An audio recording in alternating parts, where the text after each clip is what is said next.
which is like, he's like a Christian, which is confusing to me personally. Mm-hmm. Sorry, that was a pun that his name is Christian and he is a Christian. Not that he is a like a Christian's, like a hyper religious Christian, which he might also be that. We don't know. Anyway, he could be a Christian. Wow.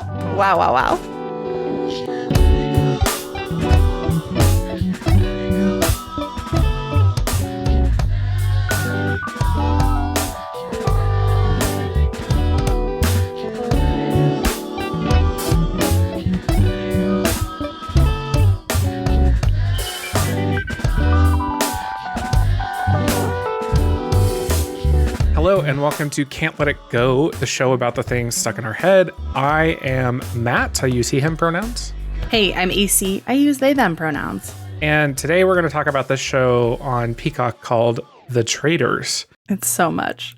It is so much. But first, I wanted to acknowledge that this is the first time that AC and I have recorded since the show launched, and you all have actually heard something. Yeah. And I've been really happy seeing people kind of react to it. I know that some folks over on the Worst Garbage Discord created a little thread about the show, which was really kind of you. And I sent screenshots of the things that you have said in that Discord to AC. So sorry, TWG Discord. I promise I haven't seen anything else. I also wanted to, right now, because it's the first time we have the chance to thank both Scout for her work on the art for the show and my friend Ethan for doing the intro and outro music that you have just heard. Which I just have been wandering around my house, like singing to myself under my breath, as I do many things. Honestly, both of y'all are like incredible at the things you do. And I definitely have been like jamming to not just the version that ended up on the show, but some of the earlier versions as well that Ethan sent me. Wonderful. Just like playing them out of our iMessage thread. Nice.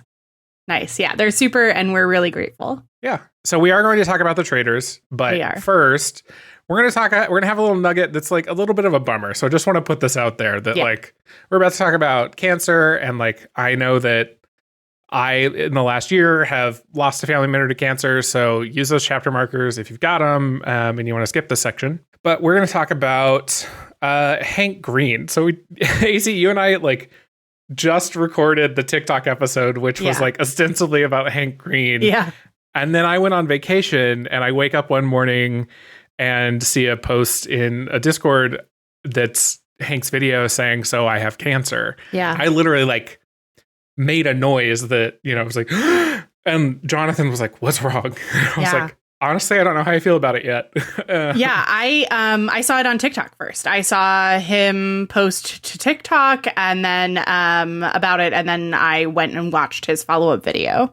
Yeah, I think the thing that I have been, I don't, again, not a very unique thought here, but the way that he has been both going through it and acknowledging that it sucks to go through it and that he's in the middle of it sucking, right? Yeah.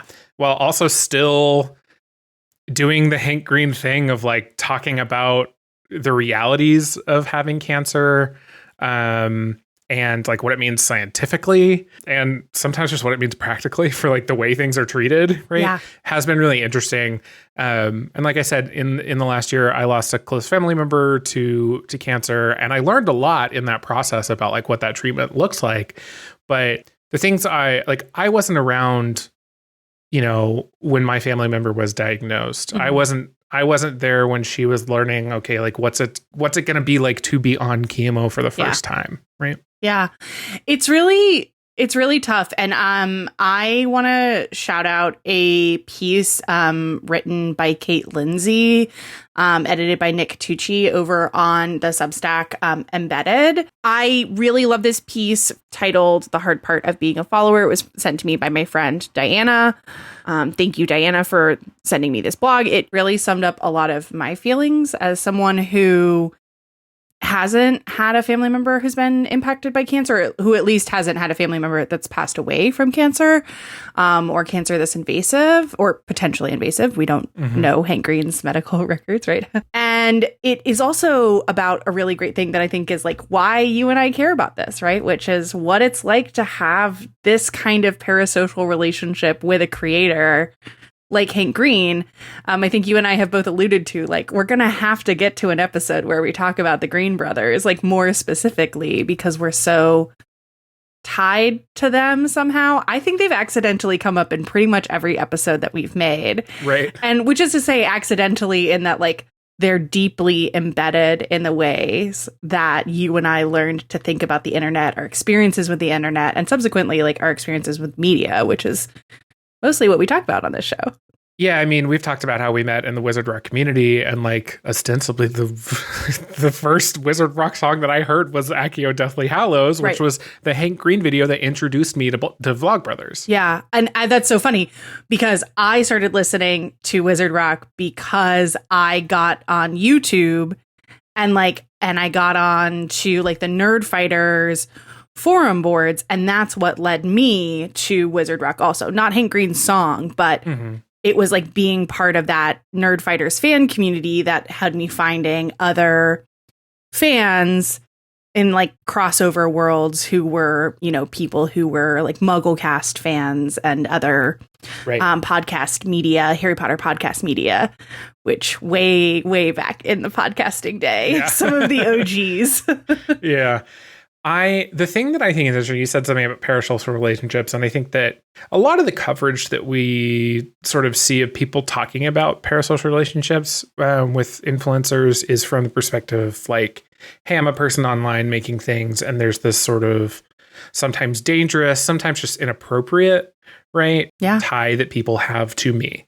And if we see maybe the effects on the other side, it is still from this place that's assuming that like the person who's watching is doing something wrong. Yeah. Right.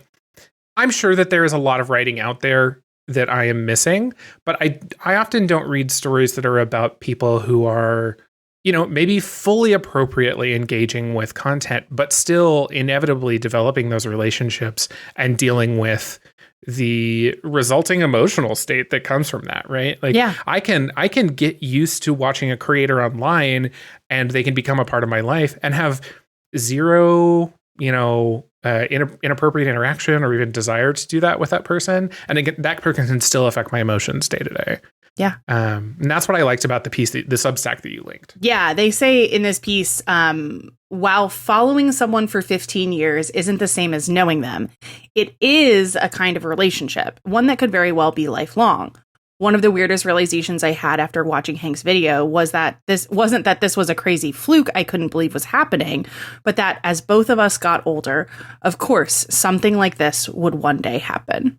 That inevitability piece, like, we get older, our bodies age, and we get sick or sicker, right? Or our bodies change in ways that impact our health, right? And when I think something that's also unique about the Green brothers and other creators like them who are really into like vlogging and sharing the stories of their life, right, is that challenge of that parasocial relationship is built around like they are literally talking about themselves and teaching us about themselves as a friend would talk to another friend most often, I mean, at least historically, right? These two are literally talking to each other as brothers, right? So all of the writing that they do for each other is framed as family members. And when you and me, not their siblings, right, consume that, it is no wonder that we have ties to them that are more similar to that relationship than to another one. Yeah. I think something this piece mentions also that I thought was like has been very sweet in this moment, because like it is sad and I am sad and I feel, you know, buoyed perhaps by his confidence that it's one of the good ones, right? Hodgkin lymphoma is one of the good ones, as he said, or that like John is being so like, he's being John about it, being warm and like deferential to his brother, right? If you've been part of the Green Brothers fandom for a long time, you know that there's like a long running joke about like Hank Green, John Green's brother, right? And as though he's not some sort of internet celebrity in his own right. But, you know, John said Hank is science communicating his way through cancer, right? The YouTube comments, the comments on these videos have been such a kind and lovely place to see people, especially people who are in remission from Hodgkin's or from other cancers, commenting and saying like, you know, whatever their version of like an uplifting message is. And I think it's been really nice to see the internet be kind and forthcoming with someone about how much of an impact that this person's creations have had on our corner of the world. Yeah. I loved his video that he did ranking the news stories that were written about his cancer diagnosis. Absolutely god tier content. Oh my God. So like things that he loved in a piece was when he was not referred to as John Green's brother, or when John was like barely mentioned at all. Yeah. Only as necessary. Also, he, in his video, his YouTube announcement of his diagnosis, asked for like things to watch while he, was on chemo. And the NPR story clearly was written by someone who is a nerd fighter. Yeah. And, was a regular viewer of the YouTube channel. Yeah. And had included, various things that they thought that he should watch. Did you see John's comment on the video giving the rankings? No. From the Blog Brothers account, John commented, John would like everyone to know that any John's personal ranking is that anything that mentions him is actually S tier. Something that's come to my head about this is that the idea that John or Hank Green or like anyone on the internet would be dealing with a health issue it's not new. If we just talk about these two brothers, like Hank Green very publicly has dealt with ulcerative colitis. John has very publicly dealt with a whole load of mental health issues, right? That have led to physical health issues as well. Yeah. And has written entire books about it. Yeah. And I was thinking the other day about like what's so different, and sounds simple when you say it, but like it's just the proximity to death, right? Like it's purely this idea that like this person that you are following, like, just may not be there someday. Yeah. Right? Yeah. It not in any way the same, but like reminiscent of when someone leaves being an online creator. Sure. Right. For one reason or another. Yeah. Yeah. And I don't know.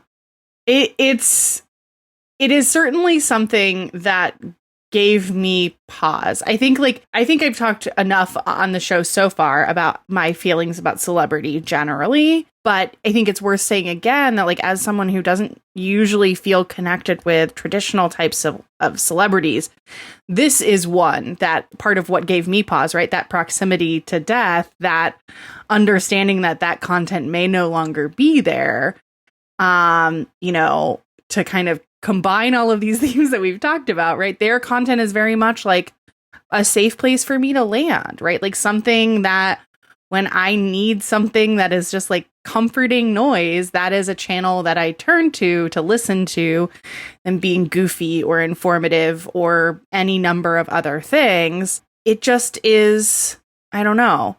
It's the first one that I think that like if tomorrow they came back and were like, hey, it's actually a worst case scenario.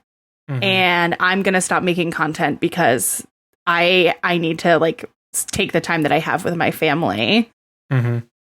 That would actually be devastating for me. Like, mm-hmm. And that is different to how I feel about, I think 95% of the rest of the content, or like the celebrity, whatever, the makers whose content I consume that aren't my personal friends. Right? Like the level of sadness that I have experienced in the past when someone has passed away. You mentioned how you were going back to their content, right, as just sort of a safe place to land and to sort of sometimes to achieve an emotional state, right? I often go back to John's Thoughts from Places videos. He doesn't really do these anymore, right? But they are like the prototypical video essay. I don't know, he'd be on a trip, or maybe he'd have a regular place that he went to, and he would just take some video and do a voiceover. And often the video that he was recording, was not a part of the audio track at all. He's got a great one about a tree that I have watched several times. My like claim to fame is that I was in a Thoughts from Places video at LeakyCon 2012. Yeah. And I will occasionally watch that one just because it makes me happy. Yeah. Yeah. Very existential little thinky thoughts from John. Exactly. Which, I mean, eventually turned into Anthropocene Reviewed, right. I think. Yeah. Right? Like, I think not only was he a part of like the early stage of video essays on YouTube, which we've done a whole episode about, but also he was at like a creative starting point for something else he was going to make. I do the same thing with, in a different headspace with Hank's videos. Often the videos of Hank's that I go back to are ones that are helping me understand something, think deeper on something. That Hank's channel video from last year called So TikTok Sucks. Yeah. Right. It's purely about the creator economy. There's like not really a lot of sentimentality there. Sure. Right. But it is an interesting thing that I have watched multiple times, especially as that story continues to change and move on. I don't know, that the reasons I go back to that are different, but it's still it's a person that I trust and that I'm going back to. Yeah. Well, should we move on to The Traitors and talk about some absolutely meaningless drama? What a tone shift. Okay, listener, take your sad feelings and hold them dearly and gently, but don't prepare, they're not helpful here. So are we spoiling the whole show? So it's worth saying, Matt, that originally I was going to do this episode as like me pitching you on why you should watch it. But then you texted me that you watched all of it. Yeah. And now I just get to scream about it. And I think I'd like to not spoil the whole show because I would like for you, the listener, to listen to this episode and then go and watch it. I do want to convince you to watch this very silly, roughly 13 hours of media. It's not even that long. Like, that's including the reunion episode. It's worth watching. And we're here to tell you why. I can't stop thinking about it. So I'm just going to say this because it's going to be really hard for me to not spoil things. I'm going to say at some point there will either be another episode in your feed or at the end of this episode, we'll put some spoilery thoughts. You'll know what that is when you get this episode. Yeah. And it's also worth noting that like part of why I want to convince you, the listener, to watch this show is because it's worth watching even if you know the spoilers, right? Even if you know who's getting eliminated when, it is fun and silly and weird and trying to piece it together of like how everyone is going to get to the conclusions that they get to. Just if you think too much about it, you'll get really, really out of sorts. I say from no personal experience whatsoever. Do you want to explain the show? Because I can talk. Okay. Deep in the Scottish Highlands, there's a castle where the faithful reside. Their goal? Win $250,000. But hidden amongst them are 3 traitors. Exciting, isn't it? So, The Traitors is a spin-off, well, an adaptation, if you will. And this is so fitting. We did our episode about the Great Pottery Throwdown and the differences between American and British television. And it's worth throwing into the mix here. It's also an Australian show. So there are 3 versions of The Traitors. There's The Traitors UK, The Traitors Australia, and The Traitors US. They are all set in the same Scottish Highlands castle. And then 20 or so people arrive at this castle and then compete in a reality game show where several people, you do not know how many at first, but several people are traitors and the rest of the people are faithful. And they're all trying to get their respective groups to the end without a traitor in the mix. Otherwise, they don't get any of the prize money.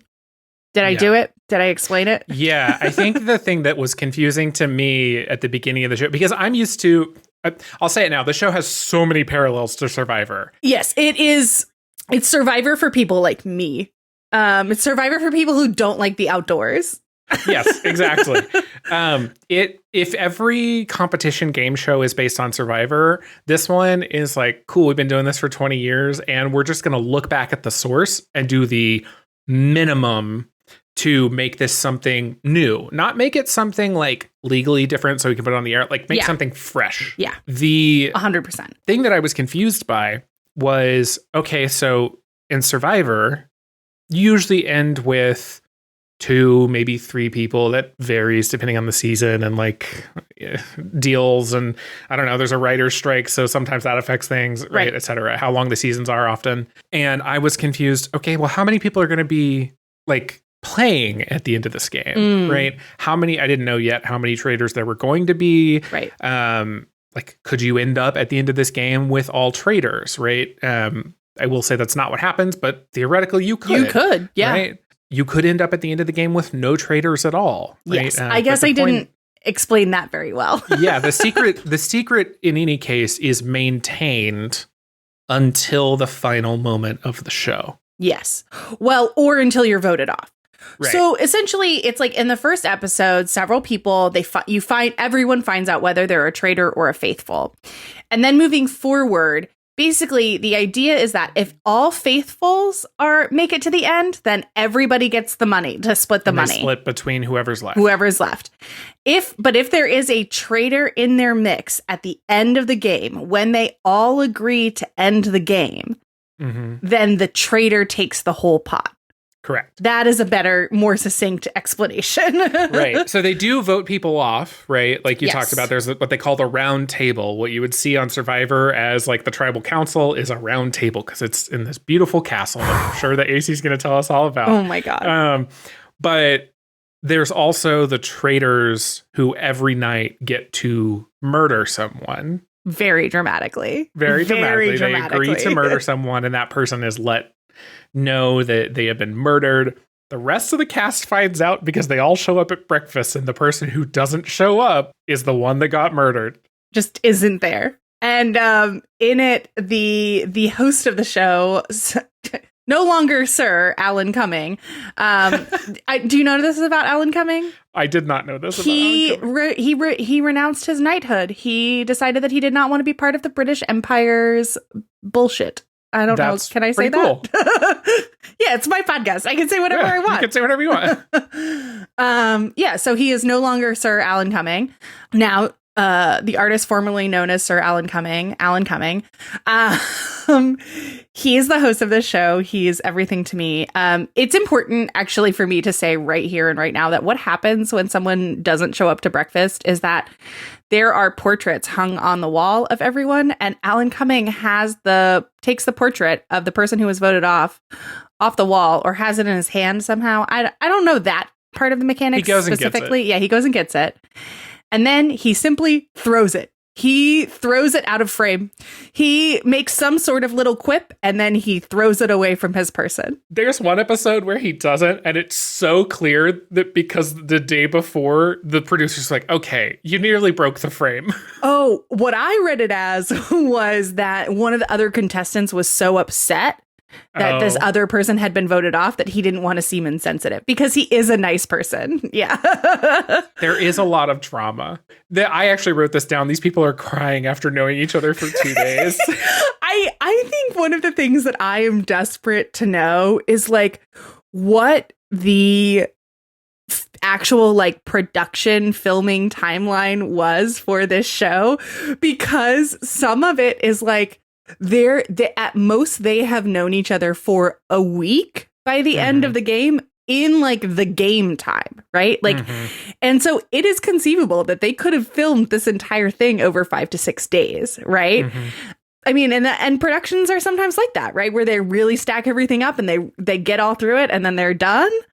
Or sometimes they do 4 days on, 4 days off, 4 days on, it just depends on the production company. Anyway. So you get voted off at the round table. I've gotten us fully distracted now. There are so many little distractions in this show. You get voted off at the round table. And then once you're voted off, you have to step into the circle of truth. And you have to admit to the group whether you are a faithful or a traitor. And then everyone has big reactions, no matter what you say. That's the crazy thing about the show is most competition shows, people are just yep. Or occasionally someone cries. This one, they're leaping out of their chairs. Yes. They're throwing their heads onto the table. Yes. It is so dramatic. I also think that it's important to point out now that the cast of this show is 2/3 people who have been on other reality TV shows. One of the people on the show was The Bachelor. Several of these people were on Survivor. We've got Stephanie and Cirie, who are both on my favorite season of Survivor, which is Heroes versus Villains, which, heads up, folks, we're talking about next week or 2 weeks from now. 2 weeks from now. Amazing. There's Kate from Below Deck. She is so good on this show. My God. AC, have you read through my notes? Because they're mostly like, I fucking hate Kate, but she's so good at this game. She is so annoying, but anyway, okay, I'm gonna get, we gotta stay on track. I know. Other people who are on this show. So it's like 2/3 these reality stars. The guy from Shaws of Sunset, who spoiler alert, gets voted off first. I don't feel like that's a huge spoiler. He only got voted off because he was loud. And then all of the rest of the people are quote unquote, how could I forget? I'm so sorry. Ryan Lochte. Oh my God. It's so fucking funny. There's this moment in the show where they're talking about Ryan, and it's like maybe the second day, and they're like, Ryan kind of seems kind of dim. And they're like, oh, well, I don't know. And somebody's like, well, he's really the only one in the house. When he walks around, you hear dun, dun, dun, dun, dun, dun. And they're like showing him wandering the house, like doing nothing. And that is the vibe he gives the entire time. Like, I hate to make fun of somebody for seeming stupid, but he's Ryan Lochte.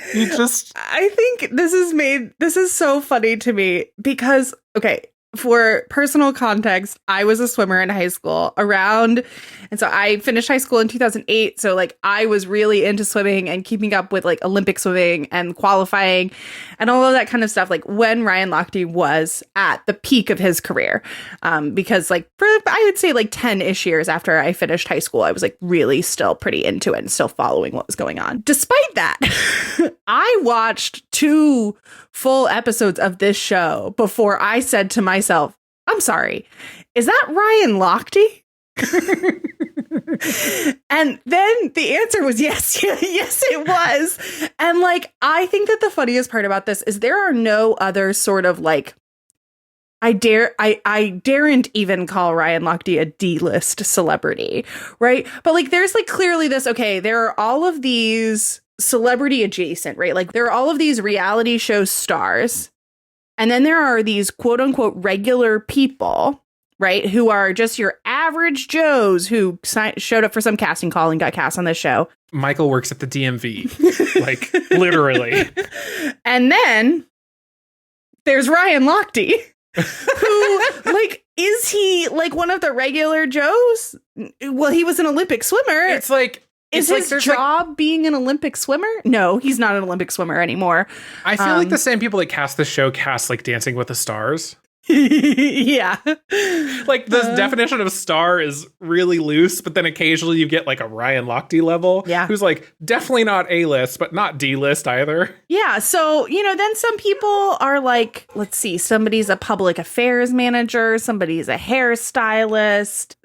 Quentin, one of the players, is a political analyst, and I looked him up. I don't know what he does, and I have been a political analyst. So great questions. Some of them very much seem like they have jobs where they couldn't say what they are on TV. For example, Christian, his job is listed as veteran. Mm-hmm. And so like they don't do anything specific enough that you could be like, this is your job title on television.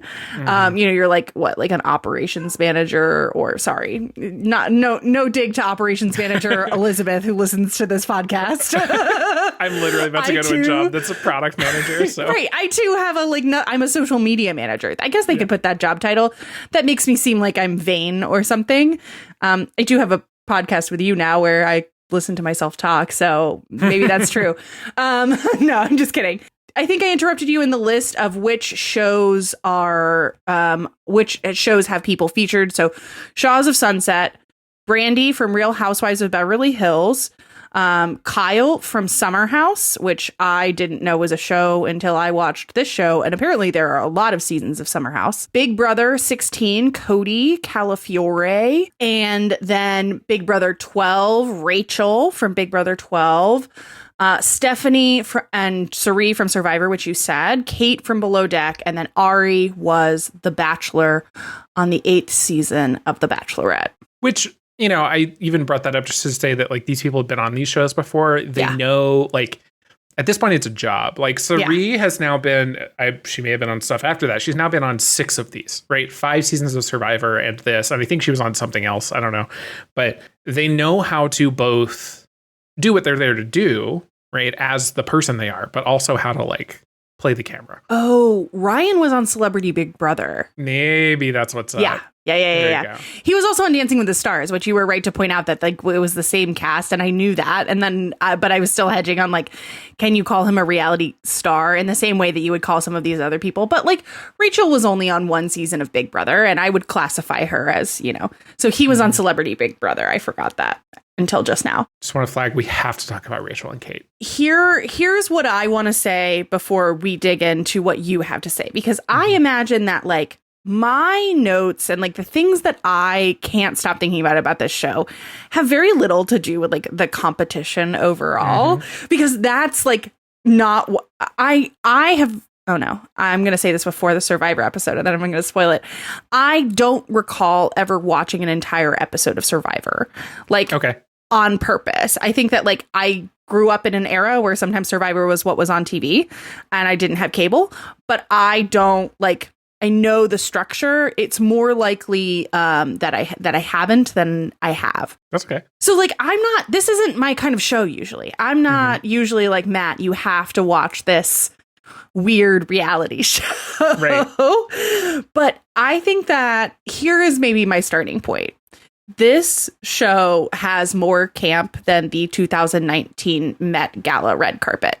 1,000,000%. Like it is the drama, the setting, Alan Cumming, the challenges, the castle, the set decoration, the whole thing is like, hey, if you're a nerd who likes murder mysteries, we made a reality game show for you. And I am a nerd who likes murder mysteries. So this was indeed a reality game show specifically for me.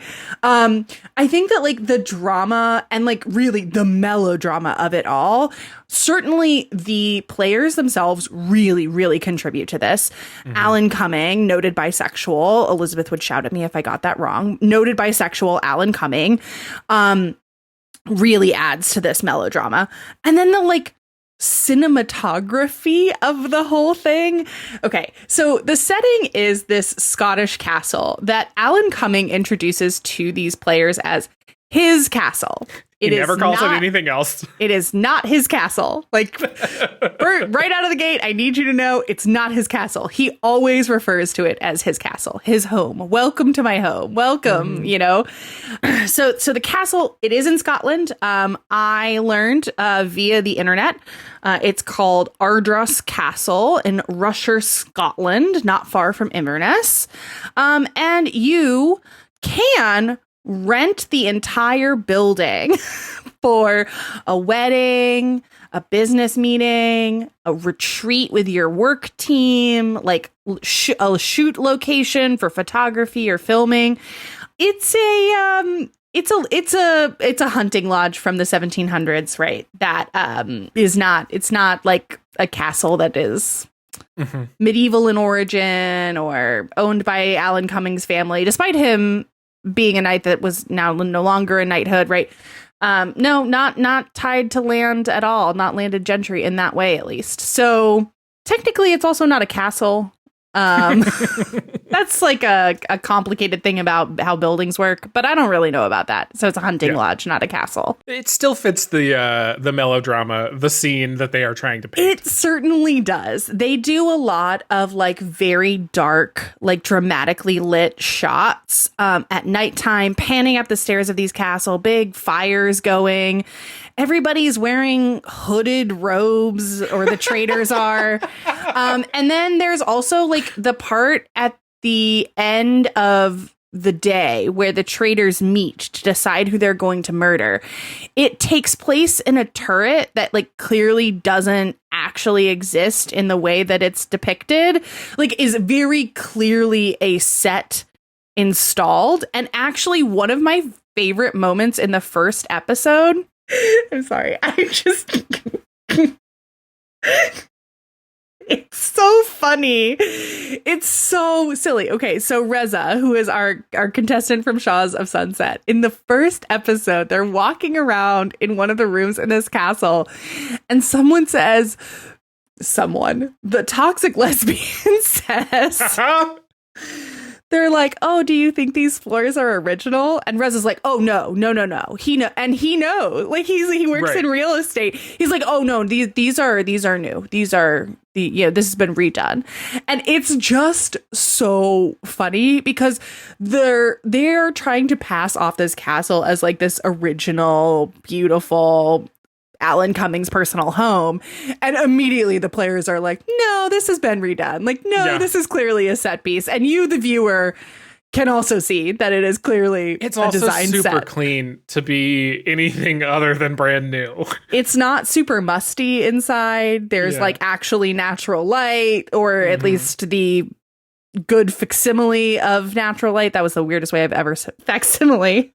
Fuck. Andy, that is their name. Toxic lesbian music services director. Oh, we think Andy's toxic, huh? Oh, no. What do we think? No, I have thoughts about Andy that are not related to them being a good or bad person. We'll get there. Don't worry. So that's what you need to know about the setting. We're going to get to the cast of characters in a minute. Here is the other most important fact about this show. Alan Cumming is giving the performance of a lifetime. He is putting his whole pussy into this performance. Absolutely. The next time we meet here at the round table, Faithful, you will have the chance to try and banish a traitor from the game. He is absolutely crushing it. He is bringing the melodrama, and he is dressed impeccably. Up to $250,000. Oh, one teeny weeny final little thing. Tonight, traitors, you will discover each other's identities. And Faithful, one of you will be murdered. I'll see you shortly for our first mission. Ciao. And in fact, I texted Elizabeth, listener of the show, operations manager, about this episode, or one of the episodes, with a screenshot of what Alan Cumming is wearing in an episode.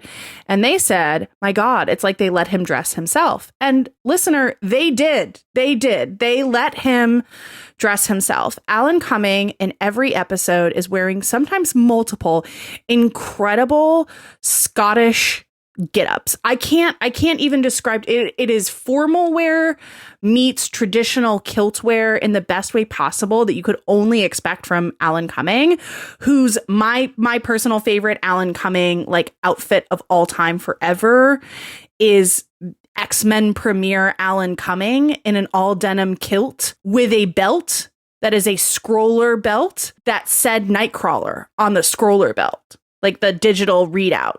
Do you know what I'm talking about? Have you seen this? I do know what you're talking about. Yeah. Okay. It is reminiscent of this. This man loves fashion. He loves drama. He loves camp. It is masterpiece theater Alan Cumming at his peak. In one scene, he's wearing this like very, very loud, I don't know how else to describe it, large print like check pattern that is like pink. And my partner, who I will give credit to this joke for, said, this Barbie owns a castle. And it's like very much giving that energy. He wears little berets. He wears silly little different glasses. And he just is the embodiment of camp in every scene. My favorite outfits, like most of the time he's wearing this like beret, right? Most of his outfits, he has this beret. But my favorite outfits of him the entire show are the ones where he has this like middle part and like half-length hair. Every time he came out, I was like, Alan! It's honestly, he's so sexy. Yeah. I have very few remaining men that I have crushes on, and Alan Cumming is one of them. Like, fair. I can't get over it. And like the other things are that like I think that it's just simply so beautiful for someone to get to just do whatever they want to do and like to not have to do anything because they need the money. He's just doing silly little projects and he knows it. The number of times that he like makes eye contact with the camera and gives you a little like coy smile. This chapter in your podcast app right now is when I've had this saved, ready to go. It's just him doing like a little eye raise at the camera after he says something dramatic. It's perfect. It's everything to me. It's what kept me watching. It's why I watched in the first place. I saw an ad for this show, like on Hulu or something, right? Like I was like, oh, what is this? Probably on Peacock. I was probably watching something else. I was like, what is this show? And I was like, Alan Cumming. I'm interested. Okay. Right. After one of the roundtables, he's being dramatic, Alan, whatever. They voted somebody out. They're all sad. And then he's like, by the way, the traitors still have to murder someone. Also, the way he says murder. He's like, they have to murder someone tonight. And he's like, get some sleep. I'd pop on an eye mask. And I'm like, I have it written here. I'd pop on an eye mask. I can't. It's so clear to me that like these are things he's coming up with in the moment. Like, sure, a lot of it's prepared, like but like his little quips at the end are like right off the dome. Yeah, I genuinely will say that even if this kind of show is not your cup of tea, it is worth watching these 10 episodes. It will not take up that much of your life just to enjoy the parts with Alan Cumming and or search on YouTube Alan Cumming Traitors Supercut because I'm sure that it exists. I didn't look that up before, but I hope that you can find it. So I have wanted to tell this story on the podcast since since I started watching this show, which is that in 2019, I was in the Gay Men's Chorus of Washington and I had the opportunity to sing at the Kennedy Center with Alan Cumming. And I couldn't go because of some like prior obligations that maybe weren't as important in the grand scheme, but for my marriage, they were more important. And I made the correct call to not sing with Alan Cumming. And I don't regret it, but it sure does make me sad sometimes. Yeah, that is heartbreaking, fair, but heartbreaking. So you have something written here, and I think you're going to have a perspective on it that maybe I don't, as someone who's not really watched these kinds of shows before. You say, what I love, the challenges. I want to know about how this, like you're seeing challenges on this kind of show basically for the first time, and I need to know how you're processing them. Okay, one, they're all so silly. Like, literally... They were like, hey, all of you are not athletic. We would like to make you do very athletic challenges. And they were all like, yes, I'll sign up for that. In the second episode, okay, this is like, I will say, like, if you are a person who has difficulty with like enclosed spaces or bugs, like we're going to talk about that a little bit here. You should be aware.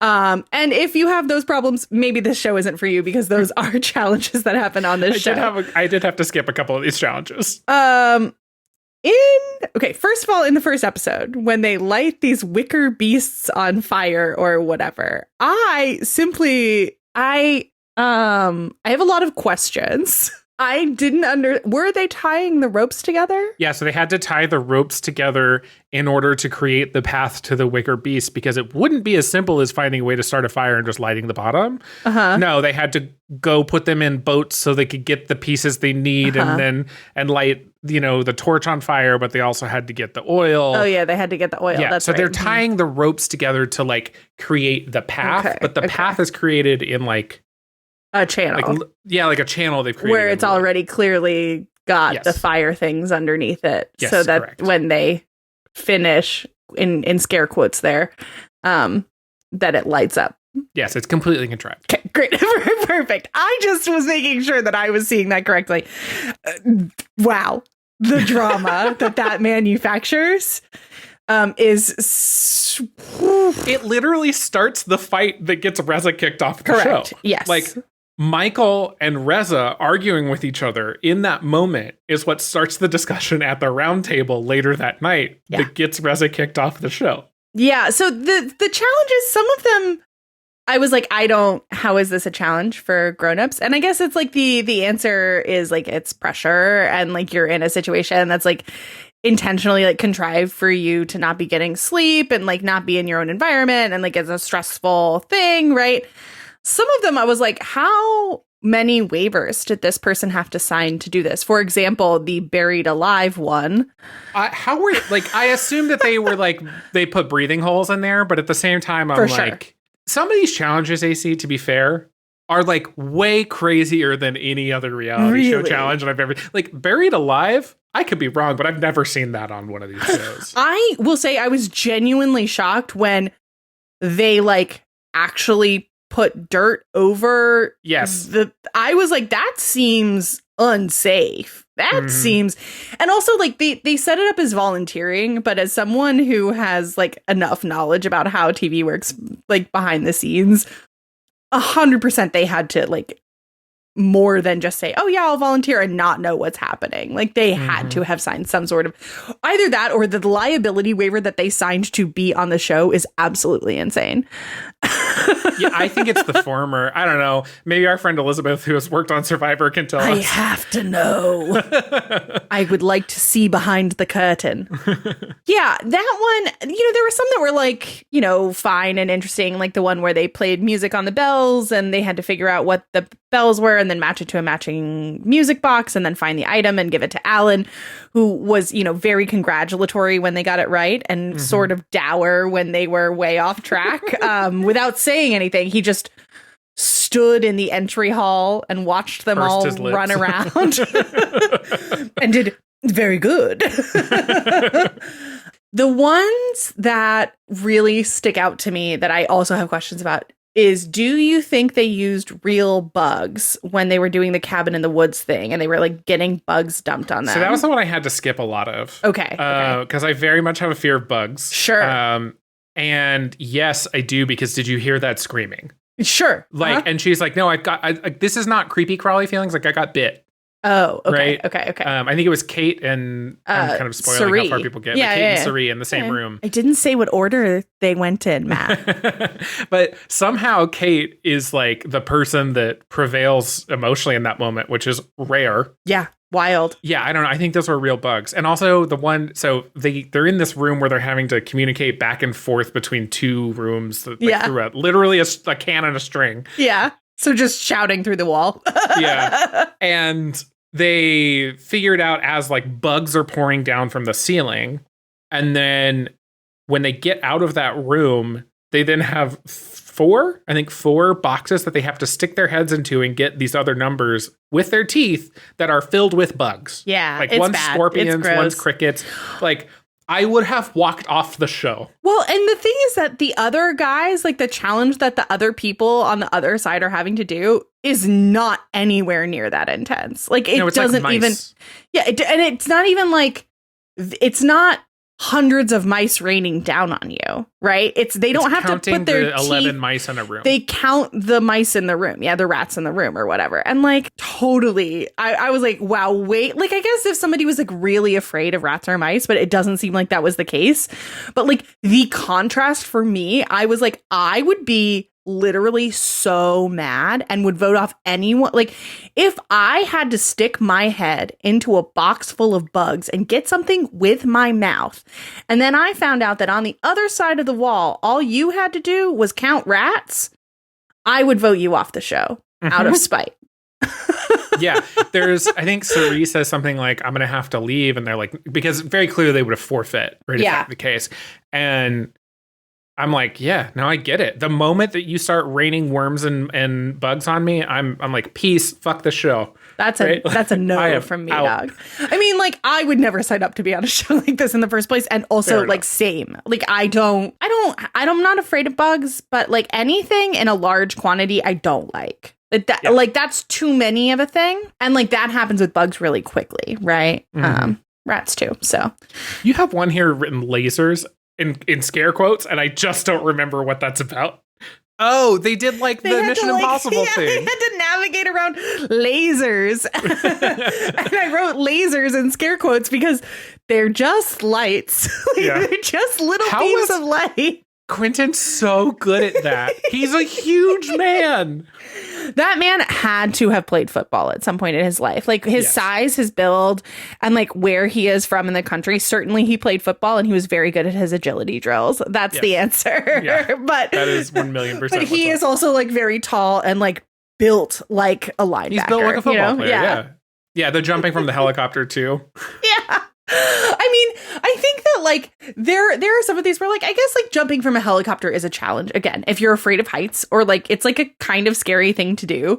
But there are some of these that are just like compared to like it really constantly felt like the challenges, like the level of challenge or like difficulty or like emotional like wherewithal you had to have to do these different challenges was really, really even like unevenly matched. Like there were a lot of highs and a lot of lows, and it kind of contributes to like the brain candy kind of aspect of this show, which is like, one, you sort of never know what you're gonna get, whether you're gonna get a crazy challenge or you're gonna get something that's like pretty innocuous, like just a like, fun little puzzle. But it also is like it makes some of the episodes easier to kind of like tune out, and you're like less stressed on behalf of the players. And like, not that I fully was tuning it out because there's some juicy drama happening in there, right? But it allows the like interpersonal drama to be played up more in some of those like less stressful kinds of challenges.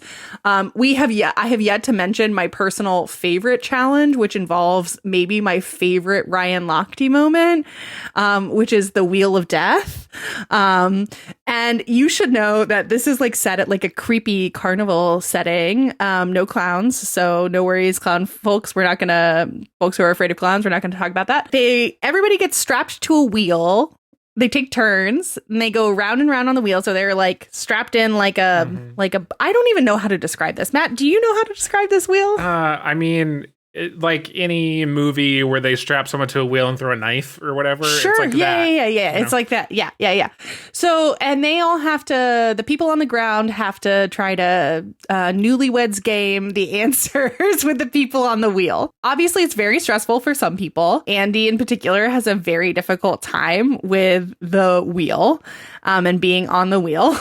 It has my favorite Ryan Lochte moment where he's got to do it for his boy Cody.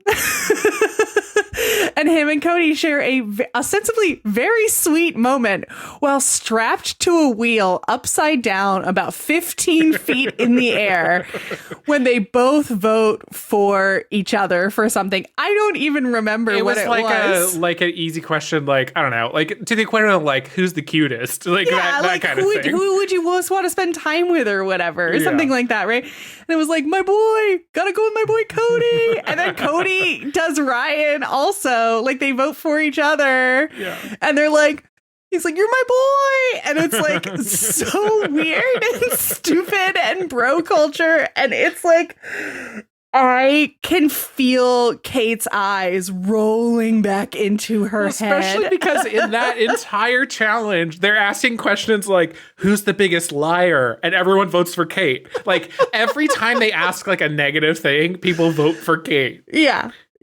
To be fair, she's drawing a pretty large target on herself. Sure. I mean, I think that is like something that we can get into when we start to talk about the players. Mm-hmm. I don't have much else to say about the challenges other than like, how did you find them to be a particular way because you've watched so much like reality shows like this? Yeah, my take on the challenges are, you're right. There's a huge disparity between like jumping out of helicopters and getting on a speedboat to like go find hidden treasure. Yeah. And having bugs dumped on you while you're trying to solve a puzzle to like, we're going to play a piece of music and people a mile away have to listen to the bells and figure out what like the level is it's a huge disparity. Yeah. Whereas specifically on Survivor, there's physical challenges, and sure, some of them are contrived in the way that, you know, the Wicker Beasts are contrived. But it felt to me that in The Traitors, the physical challenges were amped up to like 27. Yeah. And the mental challenges were really easy. Yeah. Most of the time, the challenges that were about knowledge or intelligence or something, we're just like, we're assuming these people are going to be stupid. And you know what? I mean, but also most of those challenges they do very well at. They do, right? Yes. With the exception of Ghosts Among Us, right? Yeah. They don't do great at that one. It's a memory. It's like it's a real life like hidden item video game. Yeah. What's different between these two pictures kind of thing. Yeah, exactly. Yeah. Whereas in Survivor, their challenges, sure, there's a lot of really physical stuff. I would say in terms of like brute strength, probably the same level. Yeah. But in terms of like danger, much lower. Yeah. Much lower danger. When it comes to the mental challenges, they're as hard as the physical challenges, just in a different way. Interesting. Yeah, in the one that I titled Merrily We Roll Along, where they have to push whiskey barrels up the hill. Mm-hmm. Honestly, the best part of that is that at the finish line of where they're pushing these very heavy, clearly like, I don't know, sand or water filled barrels up this hill, Alan Cumming is waiting there for them at the finish line, wearing a cute little outfit, sitting in an armchair, drinking a scotch. That he sure is. And he's like, wow, you sure are working hard. That's like his whole attitude. He's like, wow, you're really doing it. Good job. This must be tough for you. Yeah. Anyway, so Alan Cumming remains the best part of even the challenges. His little quips in the challenges are also very funny. Yeah, if anyone listening has seen the Netflix version of The Mole, the barrels challenge is them going, like walking a long distance, finding barrels along the way and rolling them back to the castle, I think. In The Mole, there's a challenge where they're on a mountain, right, with snowshoes. Oh, no. And they have a sled and they're finding these blocks of ice that have money in them that they can add to the pool. Very similar, right? I actually want to talk about some of the comparisons and why I think this game is better. But they are finding bigger and bigger blocks of ice with bigger amounts of money on the way. And it's the same challenge. It's just not on a mountain in snowshoes, right? It's like rolling barrels and having to cross a river. Yeah. Maybe I'll just read this note word for word, which is that like so many reality shows are trying to do the thing that The Traitors does by being like a real life social deduction game. Yeah. Right.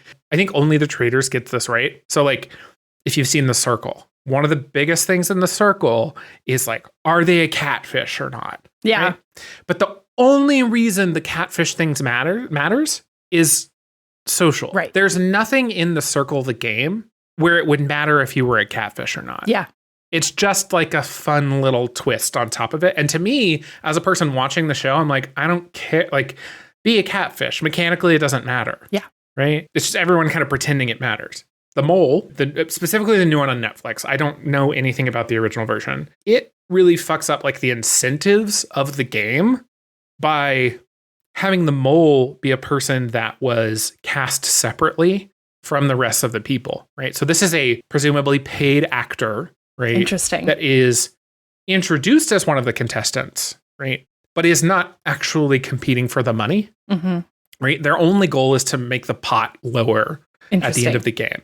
And what it does is it takes all the breath out of that finale, right? Because the mole has nothing to win. Interesting. Right? They just get revealed and then it's like, And if you go look up the Netflix mole stuff on the internet, it's like, so did the mole win any money? Right? Because that's kind of what you assume is going to happen. Yeah. There's no weight to it if they don't. And the answer is no. They kind of screwed it up. And what I love about this show is the traitors are actually competing for money. If they exist in the cast at the end of the show, they steal the money from the other people that are not there. So while it's borrowing or sometimes just wholesale ripping off ideas from other reality shows, it's doing it in a way that is, I don't know, is more interesting, makes more sense, is like more fun to watch. Yeah. I do think that I actually really liked that. I think it made the stakes of like the votes a lot higher, right? Mm-hmm. Because it's like it introduces this like collectivism, the idea of collectivism and like the idea of like being swayed. Like you rarely saw votes on this show where everyone is voting for a different person and there's not like a clear two people who are being pitted against each other to be identified as the traitor. And I think, to be clear, right, like, because I don't think we've said this yet, is that the goal at the round tables is that the faithful are trying to vote out who they think is a traitor, because if there is still a traitor at the end of the game, the traitor wins all of the money. Right. So they're trying to find out the traitors. And it makes the stakes of that roundtable vote a lot higher. Like, clearly it's like, oh, that's one more money, one more person to split our money with that we don't want there. But then they also all react so dramatically when they do vote a faithful out, because, oh, now they have betrayed someone, right? Who wasn't actually betraying them. You said something. You don't see these votes where they're like split a lot of ways. At most, they're split in 3, right? Yeah. And often the traitors are voting for who they think is going to be the majority, right? Yeah. Because they not only do they want to hide, it's like the nature of the show makes it so that is the smartest move to make. 100%. Right? So you find the traitors spending the whole round table, no matter what is coming out of their mouths, which is usually bullshit. They're kind of playing the game, trying to figure out who are the most people going to vote for. Yeah. Right. And if I don't vote for that person, who's the second one? Yeah. Right. Because that makes sense to people. And then occasionally when, they inevitably do vote a traitor out, you get these wild moments where like a traitor is voting for another traitor. Yeah. Not because they actually want to see that person leave. Yeah. But because they want to stay in the game. Yeah. And it's clear that like the majority vote is going towards voting. Like people have figured it out, because like at least one of them is very, very bad at it. Actually, I think I would like to say who the 3 traitors are at the beginning of the game. I think that's fine. That's in the first episode. It's the first episode. It's the first 20 minutes, I think, even. So the 3 traitors in the show are Cirie. Yes. This guy named Christian. What a guy. And Cody. Cody is my problematic fave. Oh! So I'm a huge Cirie super fan. Oh, no, I love her for real. Like, I don't think that I really, really enjoyed getting to watch her. I think watching her on this is part of what made me text you, like, oh, actually, like, I'm interested in watching Survivor. Like, I really like her, and I'd like to watch more things with her. Cody is my problematic fave just because of the Ryan Lochte Cody bromance. I think that they should kiss, and it would be really cute. This is your Bucky cap. Yes. Listen, I love it when men are gay, actually. Me too. Can't let it go. .gay. Yeah. I think that Christian, Christian as a person gives me the ick. Oh, 1,000,000%. And he's so bad at the game. He's opening his mouth all the time. The first time you see him, he is wearing an animal print button-down shirt with a jean vest over it, with shoulder-length curly hair and a round flat bill hat. And it's like, oh, I've seen this guy at a music festival, and he's tried to offer me mushrooms. And when I said no, he was very not chill about it, even though he insisted that he was actually a very chill dude. And like, maybe, Christian's also like a little bit, maybe if he's not a mushrooms guy, like he's like a little bit of a Christian hipster guy. That's the vibe. Which is like, he's like a Christian, which is confusing to me personally. Sorry, that was a pun that his name is Christian and he is a Christian. Not that he is a Christian's, like a hyper religious Christian, which he might also be that. We don't know. Anyway, he could be a Christian. Wow. Anyway, I just don't like him. I didn't like him from the first time I saw him. I didn't like the look of that man. And if I saw him, I would walk the other way on the street. Yep. He's kind of a skis. And he's also he talks way too much. And every time Cirie is like in like her confessional, she's like, shut your goddamn mouth. That's what she's not saying. Honestly, the funniest part of this, of the 3 of them being the traitors, and like you, the viewer, being in on the secret and getting to see the traitors' confessionals, is watching Cirie be like, boys, shut the fuck up. And the boys in their confessionals being like, I may have beefed it. Yes. The boys are always like, I may have fucked this up. And Cirie is like, you're idiots and I hate you. But this is also, so this is the role that Cirie plays in every single game that she plays. She's the quiet manipulator, right? Yeah. She's the person that you don't expect that makes it really far. Right. Yeah. Again, I've only seen 2 of her seasons, but like the person, I don't mind spoiling a Survivor season from 2010. But the one we're going to talk about next episode is Survivor Heroes versus Villains. And Sandra is the winner of that season. She was also the winner of the season that she was on before that. She is also one of these people who's really quiet, who, if they need to make themselves known and participate in an alliance or agree to vote somebody off, they can do that. But they avoid the conflict as much as possible and mostly build relationships. Yeah. Something I loved about the show was because Survivor's been going on so long and some like natural things kind of bubbled up in those first couple seasons, there's a language in that game that is, I don't know, you go into that show knowing the lingo, right? Sure. You go into that show knowing what to expect. And like none of it is mechanically built into the game. It's just stuff that's arisen over the years, right? Sometimes in that first season, things like alliances. Yeah. There's some of that in this game, right? There's some what you might call alliances in the Traitors.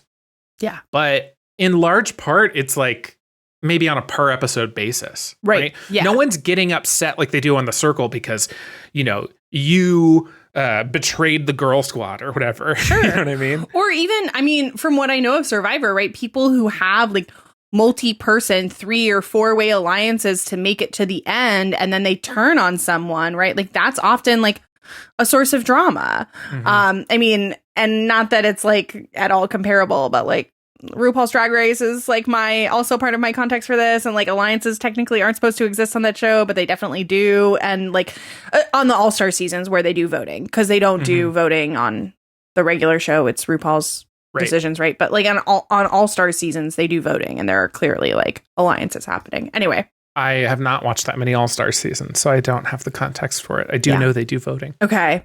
Well, so one of the fun things that happens in the first episodes is you get introduced to this like reality squad that Cirie is part of, sort of, right? Along with Rachel and Cody and Kate and Brandy and Reza, right? And Kate and Brandy and Reza clearly like are clicking from the beginning. They're all from the same type of show, type of world, Bravo Network. Right. Reza from Shaw's of Sunset. Brandy is from Real Housewives. Kate is from Below Deck. So this is all Bravo people. Yes. Yeah. And they all clearly are aligned in like attitude and position. And you know what? I have to say, Brandy, smarter than she looks. I will say they also like this show. You do not do well on this show by drawing attention to yourself. Yeah. The reason, intentionally or unintentionally. Correct. The reason that Reza leaves is just because people noticed him. Yeah. It actually has nothing to do with the context of like the argument that he had with Michael or whatever. It's because he was noticed. I believe, is it the first episode where Brandy leaves? No, not the first episode, but pretty quickly after. Yeah. Yeah. Wait, so Reza doesn't get voted out. He gets murdered. Yeah, he gets murdered. Yeah. Yeah. And the next episode, Brandy gets murdered. And it's just because, and I think we'll leave it at that in terms of how people leave, but it's just because the Traitors are saying, they're trying to sow chaos, but they're also trying to say, like, who could stir up drama against us? Yeah. Who is picking up on what we're putting down? And very, very quickly, like these people who are keen players in shows that are known for drama more than competition, right? They're able to play that social game a lot better, right? Because they're on shows where they rely on that social game to generate drama, to like make their shows successful. And in the second episode, Brandy names 2 of the 3 traitors. 100%. She gets it right on the money. And that is what causes her to get murdered. Yeah. Yeah. And I mean, I think that it's so interesting, too, because like I also think it's not a spoiler to say like Kate makes it pretty far in the game. And for the majority of it, everyone from the jump, everyone thinks that she is a traitor.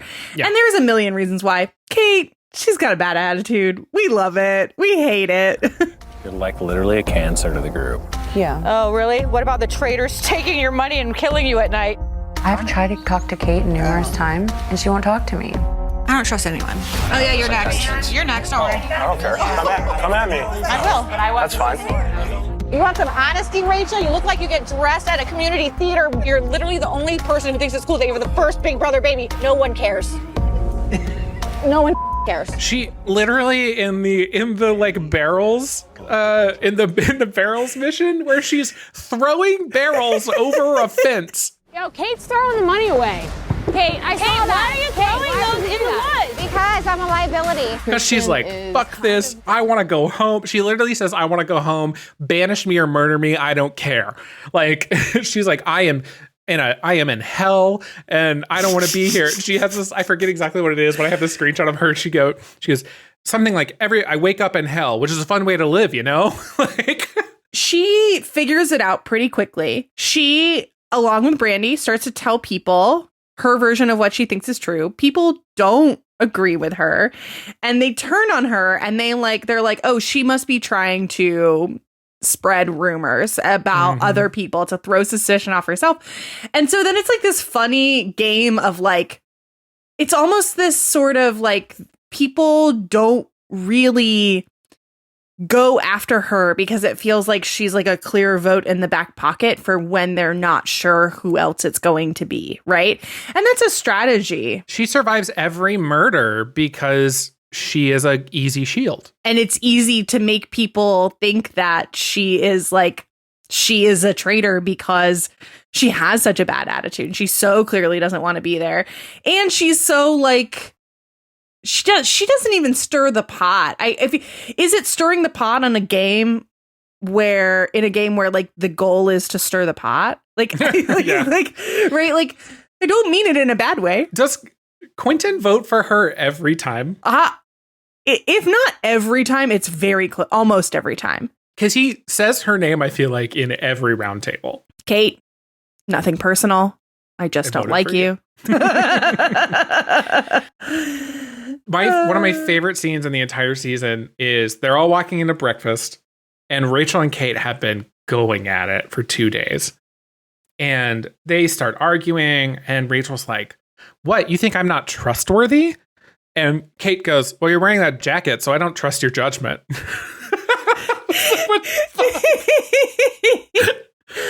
Truly, she's like, I would never trust someone who made that fashion choice. Exactly. And it's so funny. What a read. I think I said that. I think like that's the other thing is that like Kate is just really. She says she's a mean girl. She says, I know what your weakness is. I can see it. I'm going to talk about it. Mm-hmm. And like, I think the other thing is like, Kate is unlikable, but also she seems like a nice person. She just is kind of like cantankerous, right? Mm-hmm. Like she seems genuine, even though she's got a bad attitude. And I like that in a person. Yeah, I said in like when I took notes watching this whole season. I said, while I hate Kate, she is so entertaining, and the game is built to make those people stay. You barely even need production to do anything. It's such a genius game. What did she say?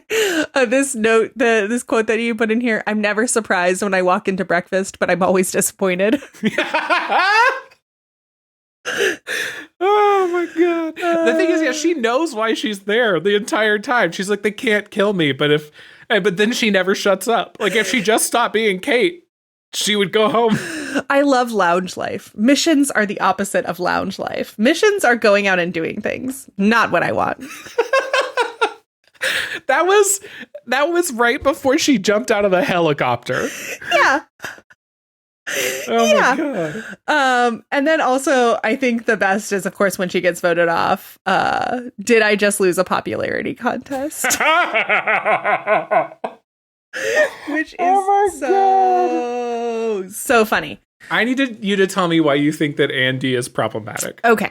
So I have this thing about, I think to me, and that I'm going to say this is my assessment of a real person who exists and is maybe not the assessment that I would make if I met this person in real life. And I feel like that's I don't know why I need to qualify that.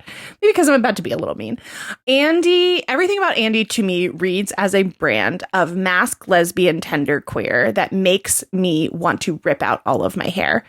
The emotional manipulation of crying, of starting a fight and then being like, no, that's not what I mean. Like, it's just something of a certain oeuvre of lesbian queer person that I have spent a lot of time around that I don't really like.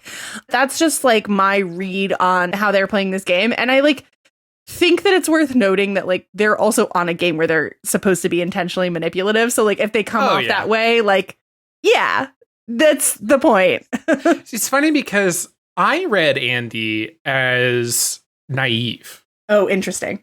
I read Andy as, I don't remember what they do, or if they were, I don't think they were. They're a music producer.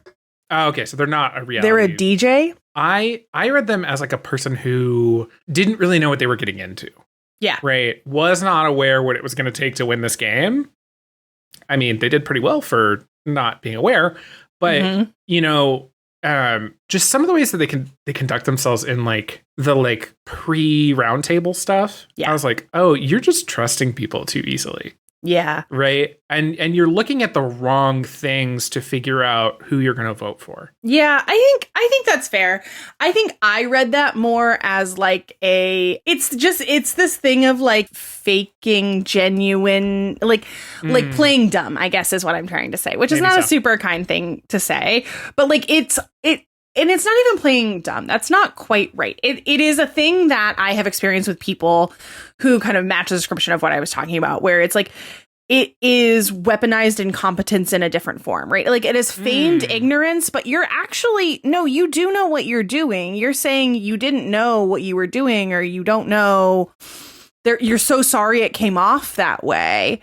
It's but like you do know I see, and this is my thing about, especially about how far they go in the competition, right? Like they do. They can be like they can be like, oh, they're emotionally keyed in or whatever, but you are using this emotion to gain favor with the people around you, whether you are doing it intentionally or not, right? And this is this like the like complicated part of like this intentionally or not thing that happens when, in my experience with like other queer people and other people just in general, of like this, it can only be true for so long in your life that you do not have a sense of how your emotions impact your experiences and other people before I simply call bullshit. That's not, I don't know. I will say Andy has a very cute baby and a very cute partner. You should look at their Instagram. It's very sweet. Like, I will say one thing I did enjoy was like I've said about other shows that I like, anybody's sexuality or personal lives was not really part of this show. And like, it's set up to not really be that way, even if there are certain tropes that play out.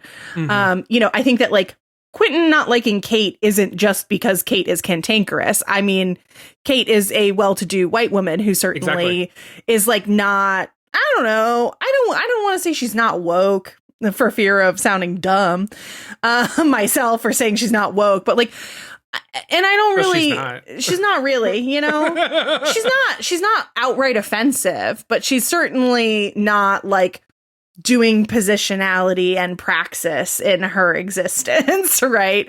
And Quentin as a black man sees that, reads it for what it is, and doesn't like it. Yeah, like if you like me grew up as like a middle class like white person, this person, they are your friend's mom. Yeah, 100%. Right, like you have met this person at some point in your life. Yeah, and like some of that plays out. I saw, in your notes mentioning like Shelby and Shelby's story, right? Like a lot of the interpersonal dynamics of like people's race or their gender or their sexuality like doesn't come up in the gameplay, right? Like in the gameplay, it's never a reason to not trust or trust someone, mostly, but it certainly comes up when folks are revealing like their backstories and why they're playing the game, usually when they're voted off, not during the game. Where this happens in the game doesn't matter, but like Shelby essentially gets banished because she's depressed. Yeah. She kind of spends a day kind of away from the other people because she's sad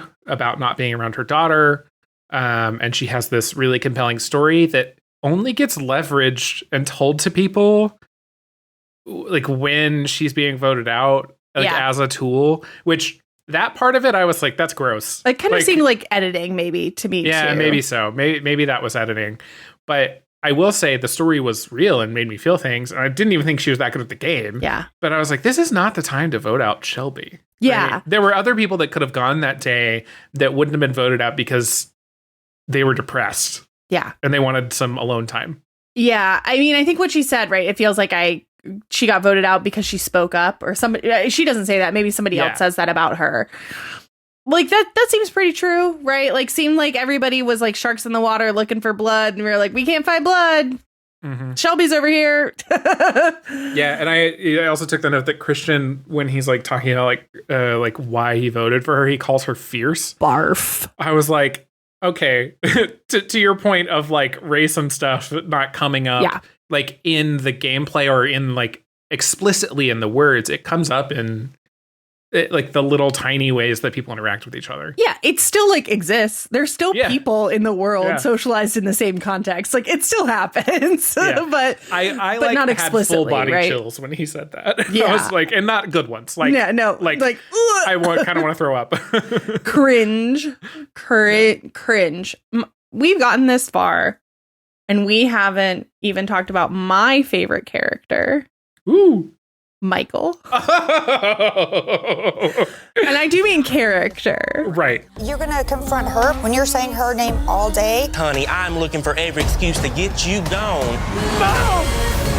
If I can save myself by throwing her under the bus, or get ready, because I'm gonna throw her under it, put it in reverse, and run back over top of her. Because, I mean, I'll do it if it means saving myself. Because he is a caricature of, like, your Southern gay man. Like, he is everything that person could be in a cartoon. Yeah. And in a cartoon that when you're watching it, you're kind of thinking, am I being hate crimed right now? And like, maybe that's what he's really like as a person. And if so, I mean, I've certainly known that. I've known that person. I was going to say, I know hundreds of those people, right? Like, I would not shock me if he was that person. Mm-hmm, I met that person on a cruise on my vacation, right? Like, Michael exists. There are lots of Michaels out there. It's so silly. And I mean, I think that everything about his whole deal is, I mean, so to talk about Michael, I have to talk about the gameplay and like potentially spoil for you the point at which Michael gets voted off. So let's just say, Matt, that this is our from here forward. Spoilers are fair game because I do want to screech about the end with you. Big old spoiler warning. We're going to talk about the end of the game. Yeah, we're going to talk about the end of the game. If you haven't watched it yet and we haven't convinced you to watch it yet, this is my final plea to you. Please watch The Traitors and then come back and listen to the last few minutes of this episode. Michael is a little dum-dum. He is so concerned with his own stature that it like really gets in the way of his ability to play the game in a way that just like shoots him in the foot over and over again. He is number one offender of I'm convinced the traitor is X person gets voted off and then they're not the traitor. He is so certain every time. And man, you know what? I wish I had that kind of conviction. So Kate does this exact same thing the entire game, but the only reason it works for her is because she's such a shield. Yeah. I guess that's true. It is sort of the Kate versus Michael show. They really do just go at it for so long that like it really, really makes it so that either of them can be a shield. Although people seem to not think that Michael is a shield because for God, I couldn't imagine why, whatever reason, they've just decided that Kate isn't saying what she means and Michael definitely is saying what he means. And to be clear, that's gender politics. It's about gender. Yes. Yeah. I mean, Kate, while also being a wealthy white woman, right? Yeah. With all of those reads, is like still a middle-aged white woman. Yeah. Who there's like a lack of respect for her opinions, right? Yeah. That shows up very clearly. Well, and like not even just a middle-aged white woman, but like a stereotypical thin, blonde, catty woman. And who is clearly interested in like fashion and makeup. I mean, it's worth saying that all of these people all went through makeup and wardrobe together, right? But like her style, everything about her, you know, that sort of like quiet wealth look or whatever, right? I don't know. It's just kind of, it sucks. That was one of my least favorite things, was that everybody like piled on her all the time. And like then actually what I loved kind of was her being like, all right, fine, you've all decided I'm the villain. I've done nothing but tell the truth to you. And like at the end, when she says she's not a traitor, it's like, well, bye. Bye. And like you so clearly, the view, I feel like as a viewer, knowing that she wasn't a traitor, it was actually annoying to me how convinced everyone was that she was. Well, that was my thing with Quentin, is Quentin votes for her, if not every time, then almost every time. And I was like, my guy, let's find somebody else to focus on. Yeah. Yeah. Now, and especially because like, I would say up through halfway through the show, she's drawing attention to herself. Yeah. And then she has a turn where she's like, listen, I'm going to play the game. It's the only way I know how to like get it through this. And she starts to kind of enjoy it. Yeah. But they still pile on her. Yeah.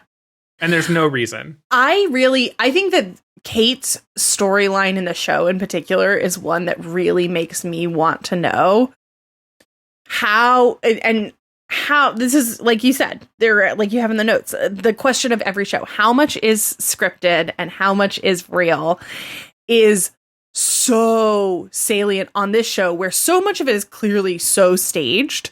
Mm-hmm. Like the setup is a lie. The setup that this is Alan Cummings' castle is scripting. That's not true. And so then it made me question how much of this is like the producers being like, okay, Kate, we see that everybody hates you. Can you do more with that? Mm-hmm. Right. I also wonder if it went the other way, if the production was like, hey, we want to make this fun for you. Yeah. Can we figure that way out? And then that kind of became her turn later on. Sure. Or even if it was like, is the production like, is there a PA on the other side of the camera being like, Kate, please stop throwing barrels. It is not working for you. We need your redemption arc and you aren't helping yourself. Like, is there a PA silently begging Kate to do something else? Like, I'm always really curious because, like, I know that different shows have different standards for how involved they get or don't get during competition. And this seems like one where they might be more involved than less. I don't know why. It just kind of, that, like I said, that the premise is a lie, the staged aspect of it. Really fun to watch, right? I'm with you that they're probably more involved, but like every reality show, they're more involved than you think they are. Even if you think they're involved in every moment, they're more involved. Yeah, that's fair. So this is just like a little moment, a little quote. It's not really about Kate or anything, but there's a morning where Kate and Cirie walk into breakfast together. And they're sitting there and they're really stressed out. Cirie is actually, I think, faking being stressed out. Or maybe it's right after Christian went home or something like that. Yeah. And Kate turns to her and she goes, does anyone want fruit? And Cirie goes, I want a sedative. That's what I want. It's just this moment where like Cirie's been acting the whole time and the real Cirie comes out. Yeah. Yeah. Oh my God. I think that's funny too, is like a good note is that there's clearly like especially when we get to the final circle, right? And we haven't even mentioned like a lot about Ari or Cody going home, but like Cody goes home and Christian goes home and they make Ari a traitor. They like recruit him. Literally, you see, when I was watching this show, I was like, okay, this is an almost perfect show, but what they need to do is introduce another trait. Like, this is like episode 2, right? I'm like, it would make this show perfect if they introduced a new traitor. And in our notes, I have the invitation. I've been waiting for this. Them hugging Ari and laughing is my favorite moment in this whole game. Yeah. Like they are in the fake turret, right? They're deciding who they're going to vote, who they're going to murder. It's just Christian and Cirie because Cody has gone home. And they hear a knock at the door and Ari walks through. Sorry, I'm just thinking about the turret and how the shot from the outside and the shot from the inside so clearly don't match. I just, it made me laugh every time because the turret like has like a slit window and then the slit window that they feature every time in the shot is not there in the set. They like so half-ass like a blue light off to the left side where Cirie stands. But I'm like, okay, but the light we saw was a warm light from the outside. You're trying to fake that there's a slit window there, but it's not even the right color. Yeah. Okay. Anyway, yes. So Ari comes in. This is the more important part than the stupid window. Ari comes in. They're so excited, and it does like introduce a really fun element to the game, right? Because now someone who has been a faithful has become a traitor, and I'm very curious. Like, you know, it's framed as like giving him the invitation or the choice. And then I thought that it was really fun that like someone was like, "Oh, I got invited to be a traitor," and I said no. Oh, Christian, it was right? fun. It was annoying because he is a traitor, but like it would have been smart for someone else to say something along those lines. Right. The thing that was cool, it was a smart idea. The issue is that the faithful don't know anything about how many traitors there are. The faithful don't know anything about the mechanism to invite people. Yeah. The only people that know that are the traitors themselves, or if Ari had said no, Ari. Right? And Christian knows this. Like, he knows the faithful don't know anything about how many there are. And yet at breakfast the next morning, he's like, well, I was invited to be a traitor and I said no. And then he goes home. Like he should. Because that's a stupid thing to say if you're a traitor. Yeah. I mean, I think that like he said it and he did it because he thought it would prove to them that he's a faithful, right? But like what you said, right? The absence of information makes it so you're like, there's no way you'd know that. Yeah. Well, you're also providing information in a place where like less information is safer for you. Yeah. Right? Even if that information's false, you are calling attention to yourself. And what we've learned by episode 7 or 8 in this game is that attention is bad. Yeah. I mean, and it's so funny because in their truest forms, what we said at the, a few moments ago about Cirie in her confessionals being like, you are talking too much. And the boys being like, I think I beefed it, is no better embodied than in this moment where for the 7th episode in a row or 8th episode in a row, Christian is like, I think it really fucked up this time. And he did. He did. Yeah. It wasn't just something goofy. He didn't like pin it on the wrong person. He was like, I'm a traitor, guys. Yeah. It's so funny too, because I was mad when Cody basically outed himself by making up information that didn't exist. But like his wasn't even as stupid. Well, and like I think the other thing about Cody that really got to me was like, Cody, man, you played a social game. Like he did did he win his season of Big Brother? I think he won like Big Brother, I'm not sure. Like he played a social game. How did he whiff it so hard on this one? I don't know. He was too involved in his bromance with Ryan. He was like thinking about how they could sneak away and like hook up somewhere.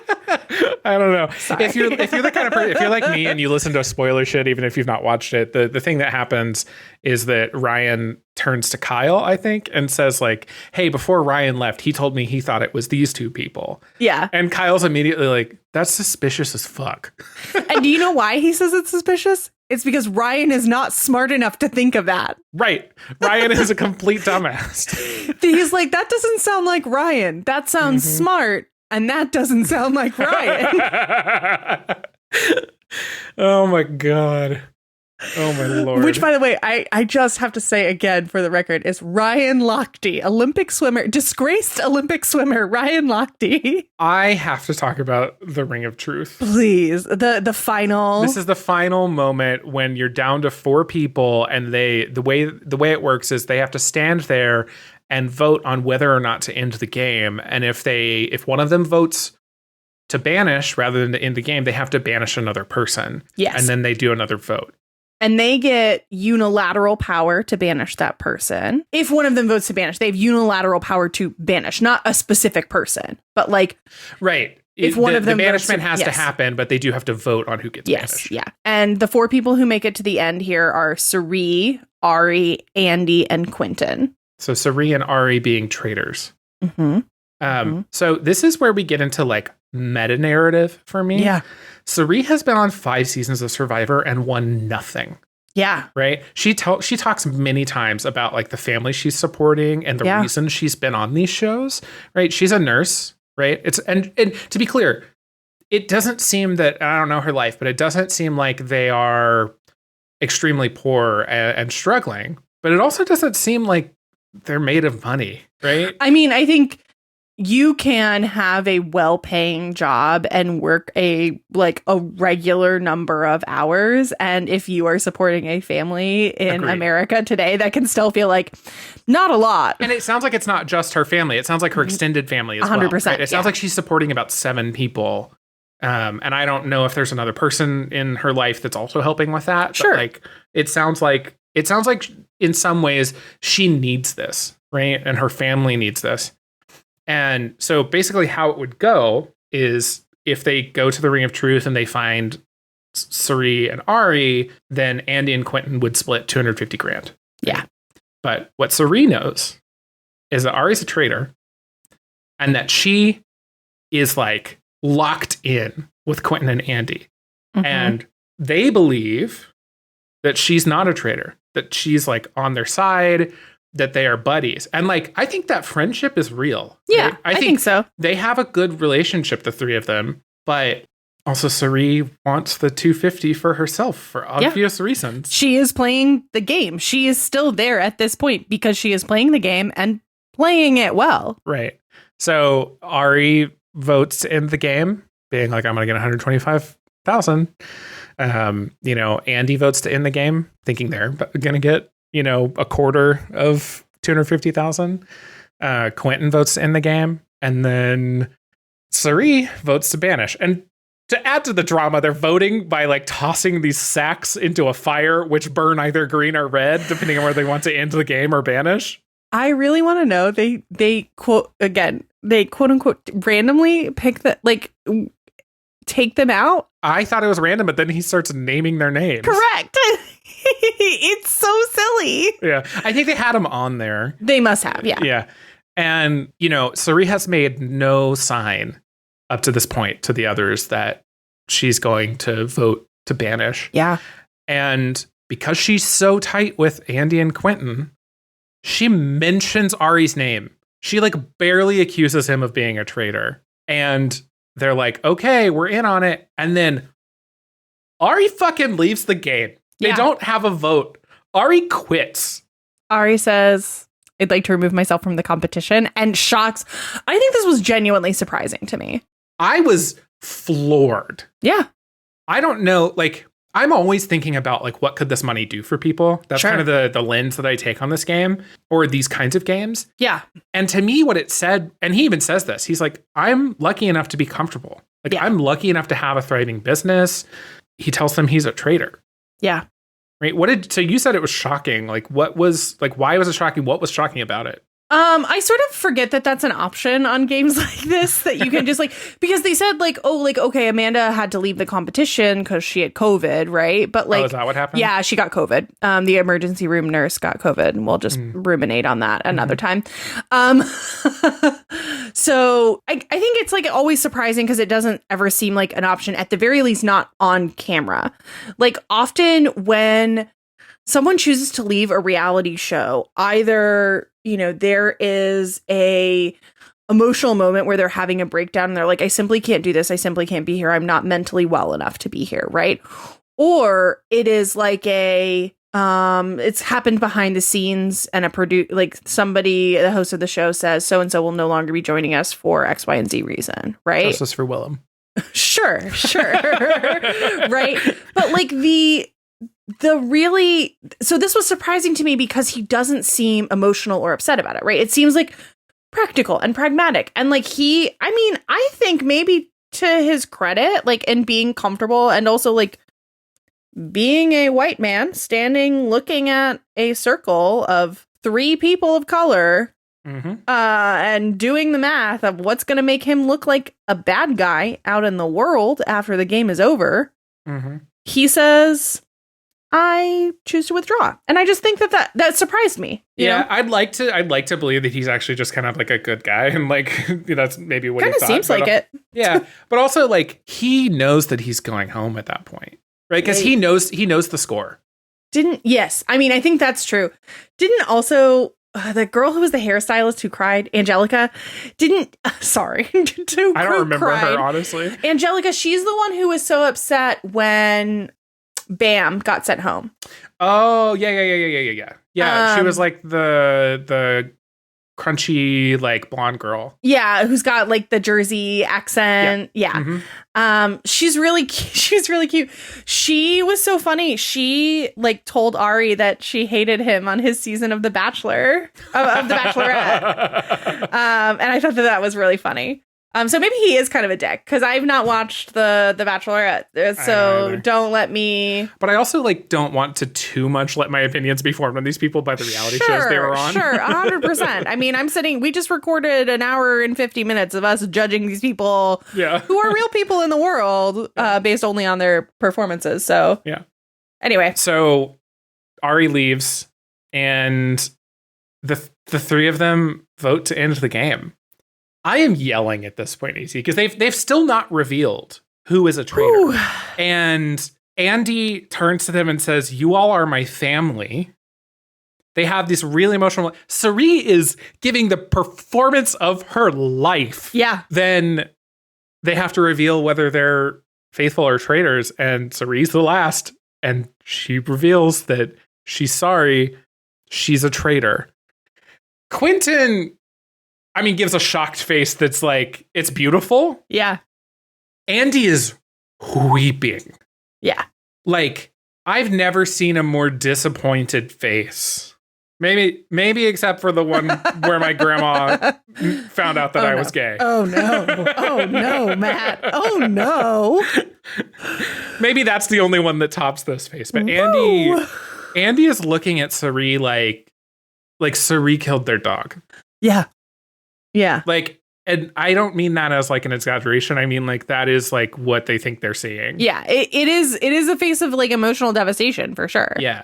I don't know. I think that like that's part of what I was saying earlier is like, but they also knew that it was a game, right? So like, yeah, that's the thing for me that I'm like, it doesn't add up. You're so shocked and emotionally devastated that someone played the game better than you. Yeah, I'm with you there. I think, and again, like, I don't know, you seem to know this kind of person better than I do, but like, as the person who's seen more of these shows, I think it's just that Andy's naive. I think it's just that they don't, like, they know they're going into the game, but they don't expect the emotions that are going to come with that are just natural from being human. Yeah. Right? And I think they thought that they got to the end by being earnest. Right? Yeah. By being the person that they are. And like, I'm sorry, being earnest is not how you win these games. Yeah. I love being earnest, right? Like, my hobby is being earnest into a microphone about video games. I am terminally earnest. It is known. Like, I probably would do the same thing Andy does, but as a viewer, sure. I'm like, homie, no. Like, you know, I say that, Matt. You say that. And I also think that, like, one, obviously, you know a lot about how these games work. You've watched a lot of seasons of this show. I don't think that you would be that emotionally devastated. And like, I also think that like there is a difference, like you were saying, right? Like, to your own point, there's a difference between being earnest and being naive, or being or kidding yourself, right? Which is what I think is a lot of which is how I see this kind of behavior, is that like they were telling themselves a story that simply wasn't true. Not that they were naive, but that they knew pieces of information and chose to not factor them in their decision making. Yeah, that's fair. I mean, and also it shows up in a lot of the votes too, right? Just like across the board, like everyone voting extremely emotionally based on who pissed them off that day. I will say one really interesting dynamic of this show that I kind of seems like is happening maybe in the evening sometimes, that I see more on other shows that was absent here, didn't seem like they were doing a lot of drinking or like otherwise like substance using. And like a lot of times on shows like this that are so emotional and like drama filled in the way that this one is, I see a lot of like, you know, they're drinking, they're having wine with lunch and with dinner, and like very much like many people who have been on those kinds of shows have talked about how producers like ply you with alcohol because it makes you be in a heightened emotional state and makes for better TV.